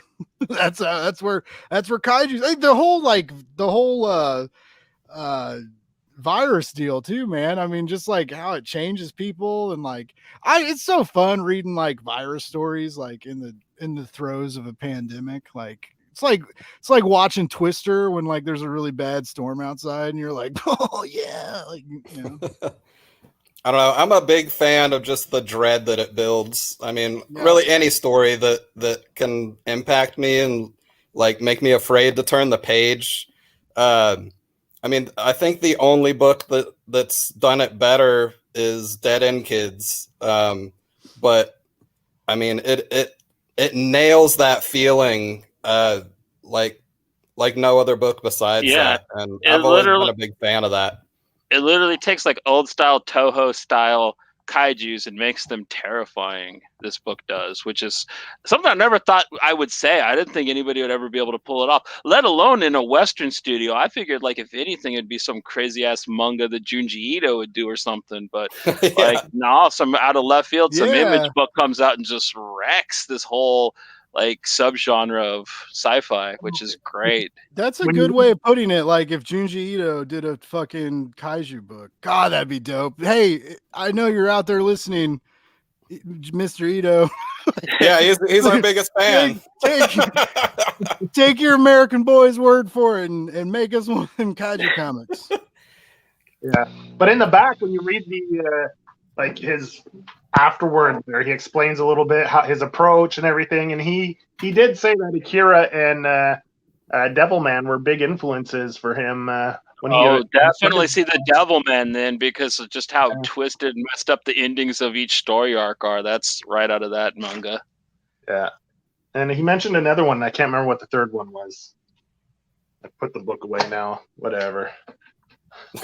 Akira, Mega Man, and I guess we're done with that one. I'd have to go with Blake, man. Like, there's no way that he didn't watch Evangelion and put get a little bit of inspiration from that in there, because especially when like it is issue 2, where like the Ultramax just starts eating those creatures, and it's just like he's just chomping down on them like Joe on some lobster eggs, and I'm just like. Like that's raw. That's just dude. Like I'm pretty sure he cited Evil Dead and RoboCop too. Yeah, possibly. Yeah. The horror elements and stuff. Yeah, for sure. Yeah. I could confirm that. Actually, I'll pull it back up. Dead or alive, you're coming with me. Dead or alive, I'm eating your babies. The grossest part is where he's like sitting on his like charging toilet thing, and he basically like shits out ground up prunes and like eats them, and that one cop's eating them, and he's like, "What's good?" It's like you're eating robot shit, man. That's what they fed RoboCop. Yeah, I know. Like, but he like expelled it too. Like it came out of his chair. Like, why has it got to come out of his chair? It should have been like a different machine, like a soft serve machine or something. Like just have it in the corner. Like you can't just have his own weird prune food machine thing. 2 kaijus, 1 cup, man. That's how it was totally 2 kaijus, 1 cup, man. It was like, man. Weird prune machine thing is not something I expected to hear on tonight's episode. So thank you for that, Blake. Yeah, that's what I'm here for. You can't get rid of me now. That's right. I came up with our tagline. Pink Buzz Prune Machines. $59.95. Pre-order yours now. Don't forget those 5 easy installments of processing and handling fees of $4.97. But you gotta pay them all in rubles. Be sure to get your parents' permission before you call. That's my favorite from the mold commercials. Like, yeah, that's happening. I bet you all these kids be asking their parents. Rubles. Goose, do you have any rubles? Those influences? Yeah, I've got a few. I've got all my money in rubles. They're backed by the gold standard. I bought the dog coin. Doge. No, the dog one though. The knockoff, the one that's cheaper. I bought that one. Have some Canadian money. That's about it. I downloaded an app and I put my last paycheck in it, and it said thanks, and now I have cryptocurrency now. Oh shit! You're going for cryptocurrency, dude? I'm cryptoed out, baby. You're a criminal. Only criminals use that. Dude, I got so many fucking NFTs. NFTs, You know what the saddest thing MF, is? please, baby. I got them all, man. What up, Nalo? Nalo? Nalo is the NFT guy, man. That's funny. You guys start talking about NFTs, and he shows up. Right. He did He pop actually up knows. like right there. Yeah, he knows. I was asking him a lot of questions about it the other day. He actually knows people that make those things. So, like, yeah, that's Right. pretty ominous. That's auspicious, one might say. The NFT He's professional. lurking in the darkness, in the shadows, waiting. They're talking about my shit. It's my turn to pop up. Hell yeah. What's up, Satoshi? This guy, Nalo actually invented Bitcoin. So, yeah, listen to what he's got to say. He is actual Satoshi. That's right. He can't steer you wrong on the dark web. Yeah, he'll tell you exactly where to find the snuff films. Kaijus or not, like, but this book, man, god damn, Joe, I really got to hand it to you, man. Like, I would have gotten to it eventually anyways, but like, oh man, like, I would have hated to miss out on being part of the cutting room floor on Ultra Mega. This is kind of like Blake and I together, man. Like, Jenny Zero, Blake was like, I already pre-ordered it, and Blake got it, and he sent me an advance copy because he was reviewing it. And he's like, "Oh, you got to see this, man!" And I was like, "Oh, fuck!" And like, I didn't think I was gonna get the book because of the return. So he's like, "Well, I got a fucking review copy," so he let me read it, and we were like, "Fuck!" I like right as soon as I was done, I fucking tweeted him like, "Fucking, this is so fucking good." He's like, "I know." Then we started fucking circle jerking, and like, yeah, it was awesome. But yeah, like, We touched for this tips. that's the tip. Gingerly Yeah. or gingerly- aggressively? We gingerly touched tips. We had That's that's not the ultra mega way. we're gonna Joe and I are actually gonna we're actually just using this live stream to build clout so that we can start doing touching tips with Blake and Joe, or Joe and Blake. We haven't decided. If we do Blake and Joe, it's BJ. So that I mean touching tips with BJ. But we're gonna like give advice, right? So it's not like touching tips, it's like touching tips for I don't life. know. Apparently, Goose and I are gonna have to get together and show you motherfuckers how it's done. Oh, Did we just go from like touching tips to full on docking? Yes, we did. no, but Bye, guys.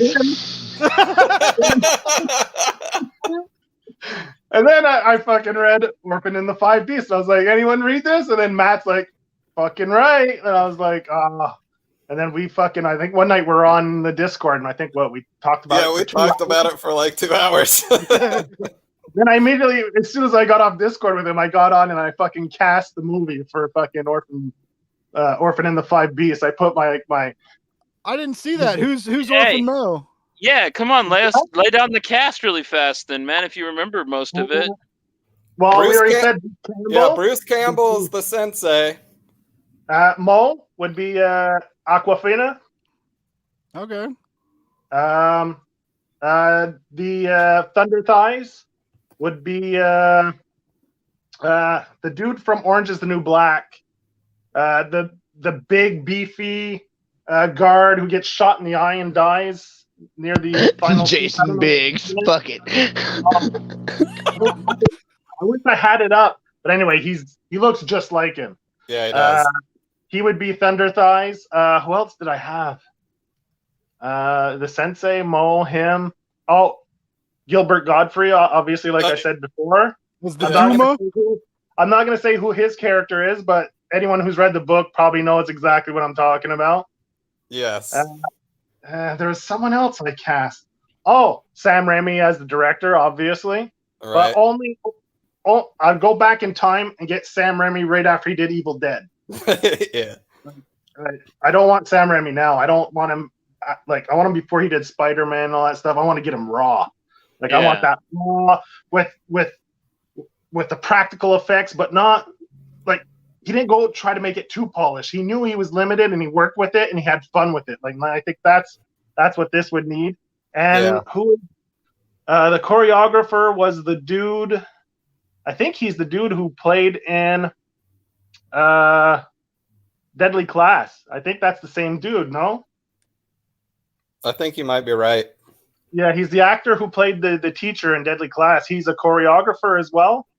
And I'd cast him as the martial arts choreographer to do all the fight scenes. Yeah. I'd like to see Patton Oswalt instead of Gilbert Gottfried, but I'd be okay with both. Yeah, that might work too, man. Yeah, that could work. Yeah. I'd be fine with either or, though. Yeah, because Gilbert Gottfried's got to be really old now, right? I mean, I haven't seen him in years, so. You'd only need half of him. It doesn't matter how old you are for the role he's going to be playing. He's just you only need half of him. Yeah, all you need is the head, really. That's the main part, and he's got the face for it. Yeah, they could like shoot it in his fucking living room, like just green screen him, and just be like, "All right, I just need you to wiggle around and go thunder thighs." Make sure you keep your arms in. Except, yeah, you're like, I don't even remember. I was gonna try and like imitate his voice, but he's like, it's Carl. That's not right. That's wrong. That was very wrong. I'm not even gonna do it. That made my penis soft. You gotta squint your eyes, or else it doesn't work. And you got to be really loud. That's the problem with doing Gilbert Gottfried is you literally have to yell to impersonate him. So yeah, you have to get pretty loud. Yeah. Big shout out to his role in Adventures of Ford Fairlane. No. God damn it, Goose. Shout out to his amazing voice acting in Aladdin. Iago was the shit dog. Hell yeah. He wasn't too bad in the line. Hey, Phantoms was the shit, dog. He wasn't in Phantoms. It would be awesome if he was, though. He'd play like Liev Schreiber's character. Hey, you want to see something? Huh?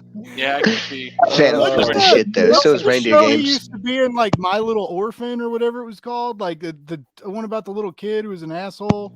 I'd be scared if I was an orphan who was picked up by fucking Gilbert Gottfried. No, there was like a series of. God damn it. I'm gonna IMDb this shit. Little Orphan Henny. Where the fuck did we go? I don't know. Like, we just went down. I guess Kaiju Max was that triggering that it, like, I mean, not Kaiju Max, but Ultra Mega was so triggering that it like knocked us into Gilbert Gottfried territory. My Little Orphan.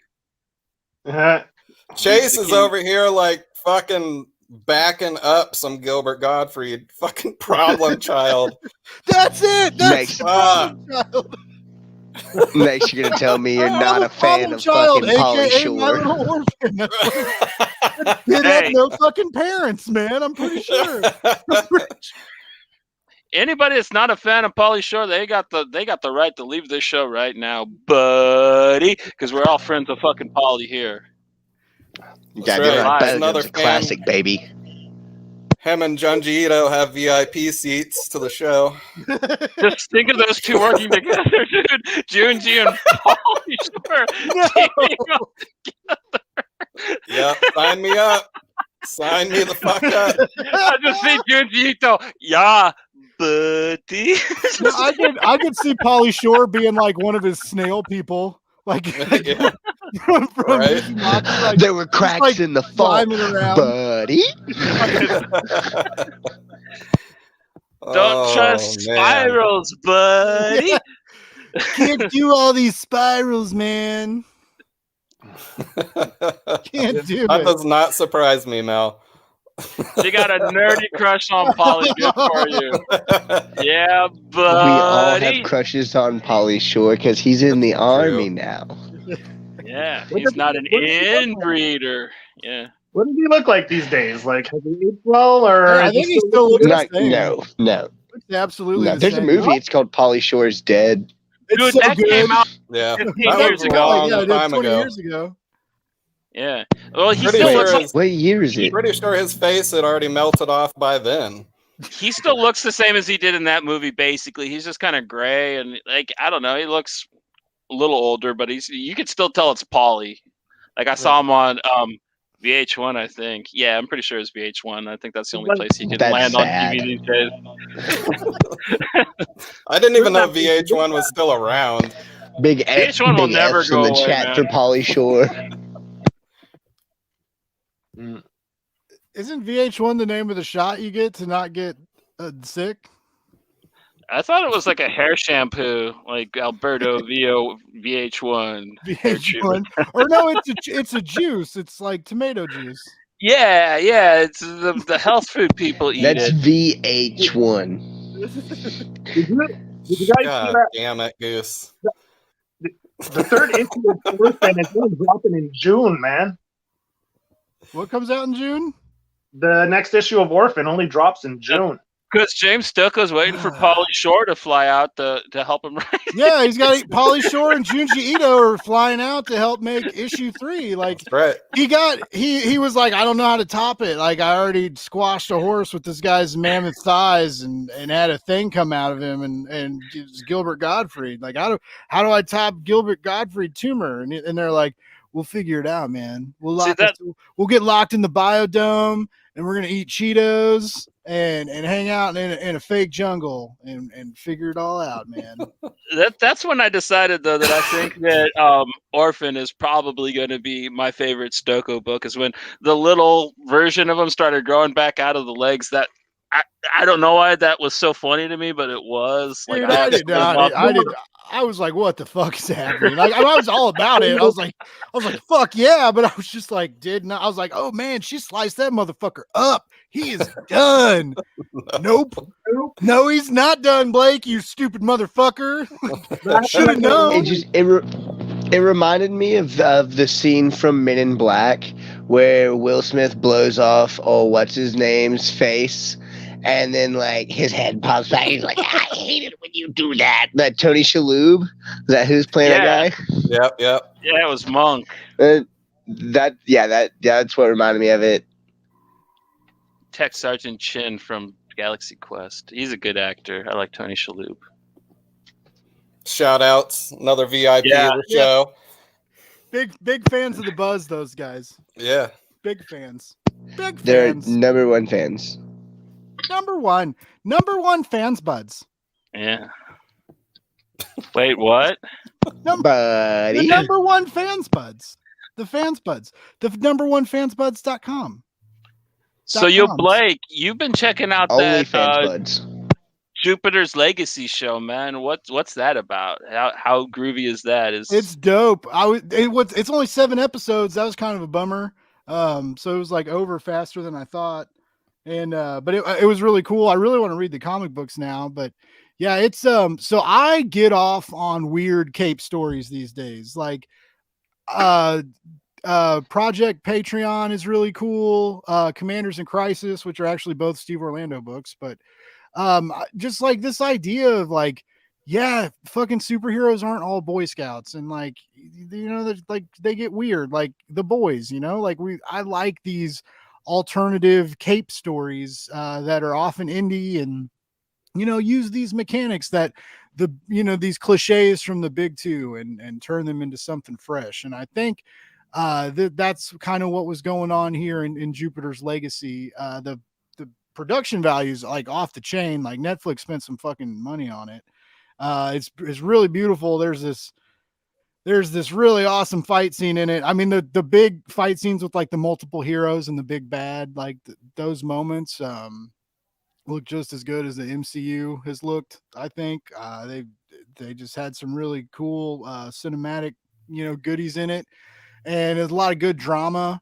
I'm trying to get my dad to watch it, and my dad, God bless him, but he's a fan of the herb, and he gets a little too stoned, and he hates movies that jump around in time.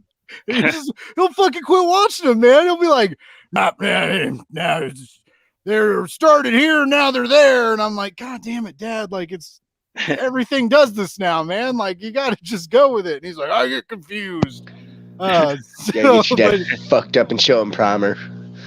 Oh God, no, he won't. He'll turn it off or he'll fall asleep. You need to check out a book called Brat Pack. Yeah. By Rick Beach. I haven't really read much of Miller, honestly. Like, I don't know. Brat Pack is Rick Veitch. Veitch. Oh. Miller did Bad Boy with Simon Bisley. That's the only one I know that he did. It could kind of be sticking with that one. But that one was about like this like baby that drank beer and flipped people off and stuff. It's all right for a Frank Miller vehicle that's not Daredevil. So. Oh wait, Frank Miller? Oh no, you talk about. You say he's Millard. Millard. You Sorry. gotta say it like he says it. His name's Mark Millar. Yeah. Hey, he Mark- didn't want it. Hey, Goose, I knew what did that I was tell you coming, Goose. about? What did I tell you about that book, man? That does not get mentioned. Remember I thought the movie though? thought you Like told me- how they could like spin the bullets, and at the end, Angelina Jolie shoots like 30 people in the head with a circle bullet that like goes through all these skulls and never slows down in a perfect circle. And I was just like, Hey, man, she's hot. rules and laws are meant to be broken. Like Hey, gravity. And to tell you the truth, that awful movie is 10 times better than the graphic novel ever was. So yeah. Yeah, And the I game agree is there. better than both of them. I know the video game There's is a the shit. badass You ain't video kidding. game. I had that for the 360. That was pretty gangsta. They made a And game.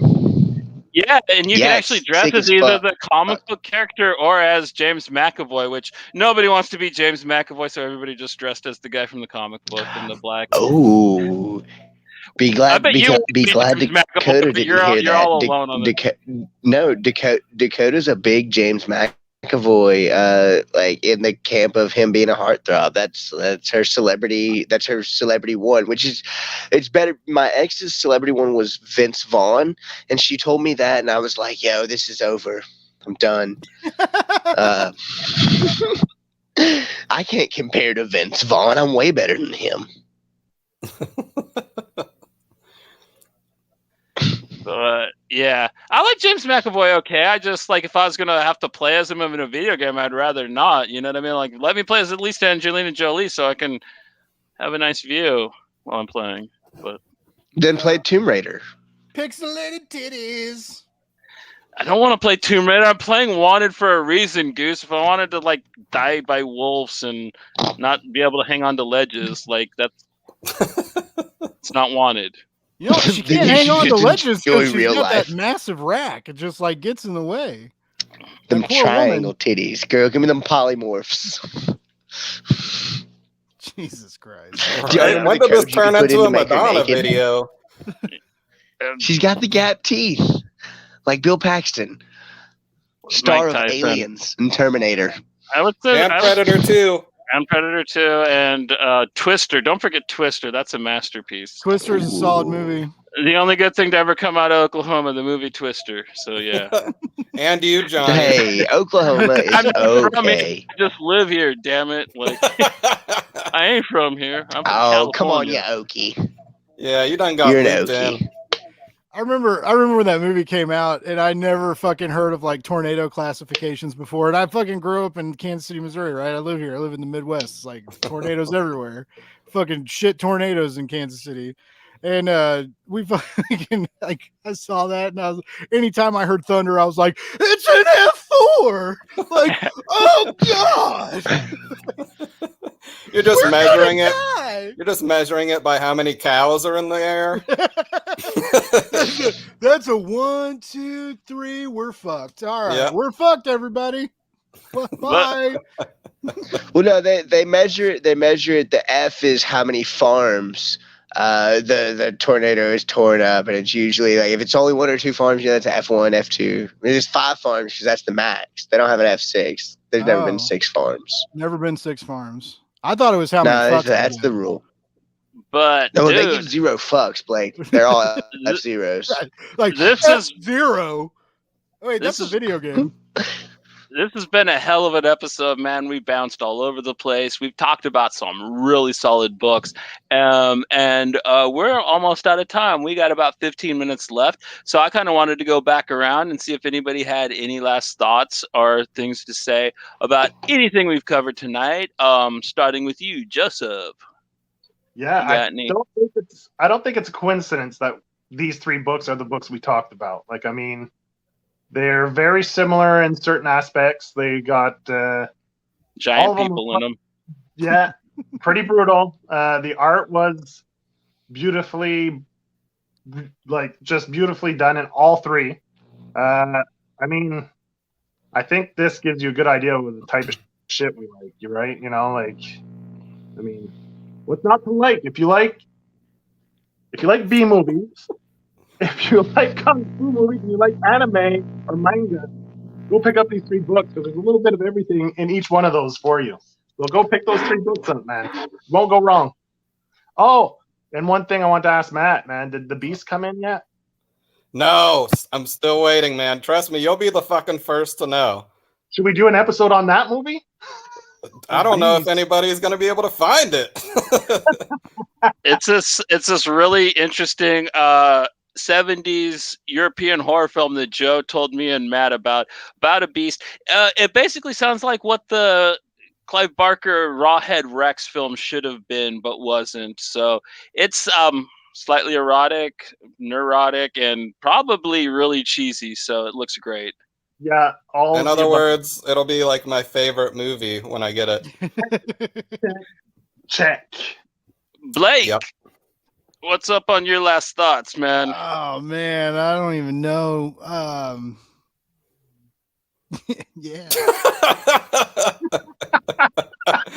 God damn, Blake. Oh shit, man. No, yeah, I think all these books are great. I'm excited for their futures. I'm excited for their creators. James Sicko is an impressive powerhouse that makes everybody else look bad, and I'm sorry to the rest of the comic book world that you have to live in a place where he makes books like that and you don't. It sucks for you. What's up, Travis? What up, Travis? But yeah, no, I mean he's cool, and Godzilla Half Century War is pretty dope. You guys should read that too if you like Godzilla and James Sicko and wars that last 50 years or longer.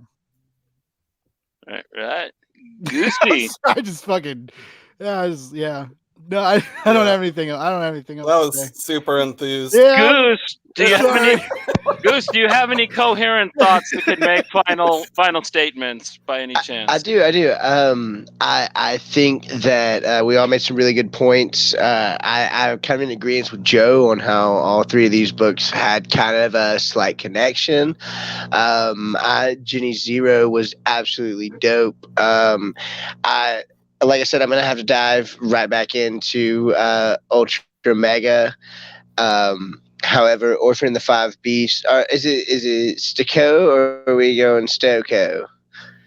Say it however you like. I've heard it both ways, man. Don't worry about it. I'm pretty sure. Hey, I've heard it both ways, brother. You know what I'm saying? I'm black, you're tan. That's the way it goes, brother. You're the Gus to my Sean. As I was saying though, oh yeah, Blake, you look confused. That's a Psych reference. I'm sorry. One of the greatest TV shows ever. Show. Thank you, Johnny. Smack Blake for his unknowing, for his fucking lack of knowledge on the subject of Psych. And if Matt doesn't know, you reach down, you smack the fuck out of Matt too. Joe's in Canada. We'll give him a break. They're kind. Don't smack Matt. Matt's nice. No, please do. I like it. About the books, Goose. Oh yeah, back to the books. Sorry. Orphan and the 5 Beasts was absolutely beautiful. James is some type of brilliant beast. He is doing all the work. He is an absolute powerhouse. That makes the book more impressive just because I think it takes a certain level to make not only your art, but the story itself cohesive all together as you doing all the work on it. I mean, including the letters. This man is, thank you, Chase. Thank you, Chase. Is doing the absolute most work right now, especially because of how incredible these 2 issues are. I think James Stoker's at the top of his game right now, and absolutely loved it. And it was great talking to you guys about it. Right. Matthew. PD Fulci, tell us about how you loved reading these on PDF. Yeah, I think everybody's fucking said enough about the goddamn books. I just want to thank everybody that tuned in and watched. For a first episode, this is way more than I thought it was going to be.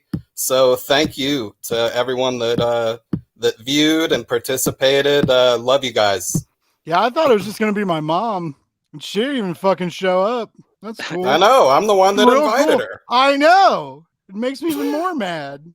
She told me that she was mad because you took a pair of her shoes that you weren't supposed to take home, Matt. She said you can try them on all you like, or you can't take them home, and you took home her favorite pair. So, like, she wasn't going to watch the show. My mom has like a club foot like thing, so like she has like one shoe's like way bigger than the other one, Why do you think I took them? Yeah, he took the big shoe.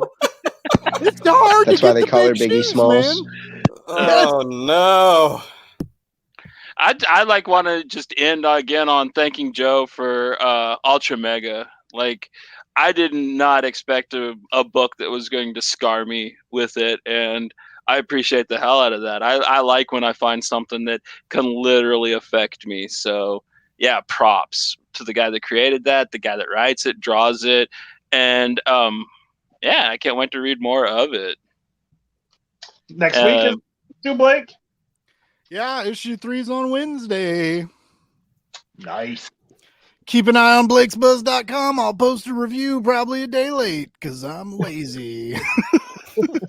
I'm of course Johnny. You can find me here on YouTube at Graphic Vandalism. I am planning on making new videos, my normal style videos. Plus, this is going to be a weekly thing with most of these guys. We do have weird work schedules, so we might not all be on all the time, but it'll be a combination of us and maybe some new people if they want to join.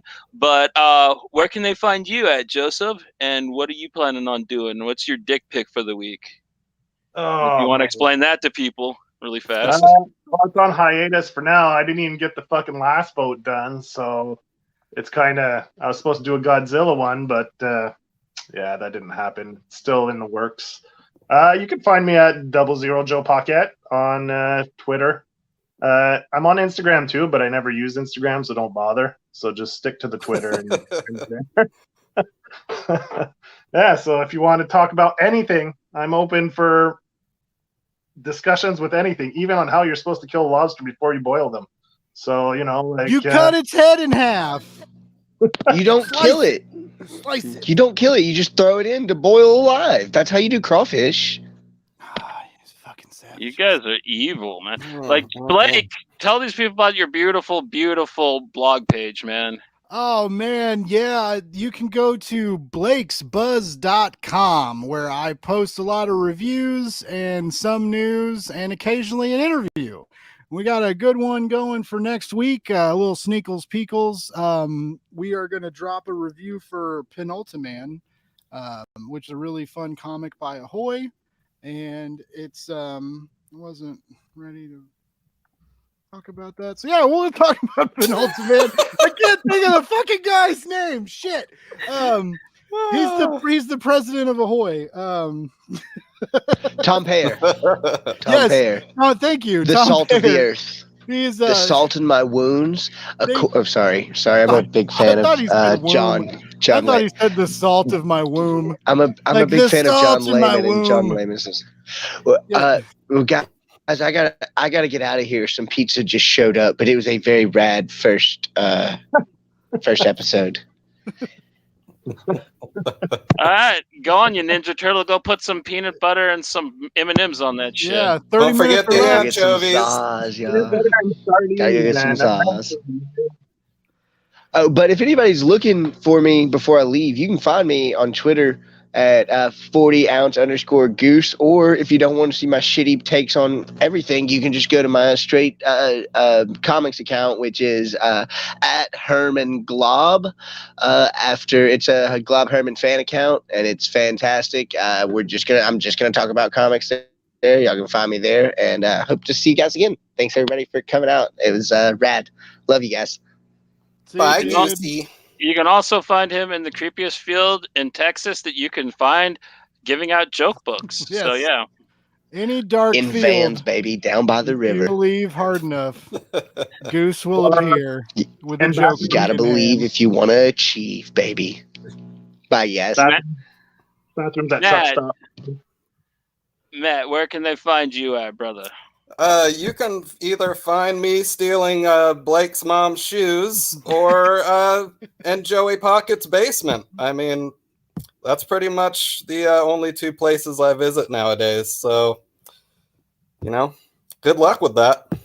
Also, everybody who's still here, man, check out Joe's hair. He did that for the show. Isn't that gangster as hell? I mean, I love this cast. These guys legit like do everything. Like all my other shows, I've had to make all the promo art, do all the promotion and stuff. These guys do it all too, man. They make their own badass begging pieces of art. They dye their hair pink and get mohawks and shit. I absolutely love this show. So thank you for taking this wild journey with us.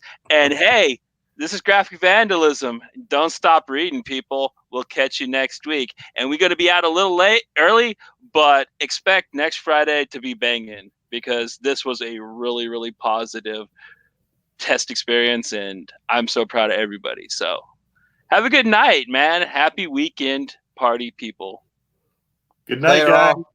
Have a great weekend.